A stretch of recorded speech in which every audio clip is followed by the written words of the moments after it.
দেখতে থাকুন চায়নার দেশে কিভাবে মহিলারাও কাজ করে, মহিলারাও বসে খায় না, খেটে খায় তারা। দেখুন চায়নার দেশে দেখুন একটা নদীর মধ্যে গাছ কেটে জঙ্গলে গিয়ে আপুটি গাড়ি দিয়ে তুলে এসে সমিলে বিক্রি করতেছে।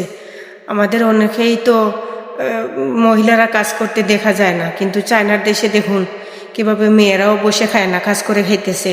দেখুন আপুটি জঙ্গলে গিয়ে পানিতে নেমে গাছ কেটে গাড়িতে তুলে তারপর কাঠগুলা নিয়ে বাড়িতে গিয়ে যখন তার ড্রেস চেঞ্জ করে তারপর সমিলে নিয়ে গিয়ে বিক্রি করতেছে। বিক্রি করে টাকা নিয়ে এসে তার সংসার চালাইতেছে। দেখতে থাকুন ভিডিওটা। আসলে মেয়েরাও কোনো কাজে ছুটো না, তারাও কাজ করতে চাইলে কাজ করতে পারে, তারা দেখিয়ে দিতে পারে যে মেয়েরাও কাজে কম যায় না। ভিডিওটা দেখতে থাকুন, কন্টিনিউ করবেন ভিডিওটা প্রথম থেকে শেষ পর্যন্ত। আর কেমন হয়েছে কমেন্টে জানাবেন। দেখতে থাকুন ভিডিওটা, শেয়ার করে দিবেন সর্বোচ্চ।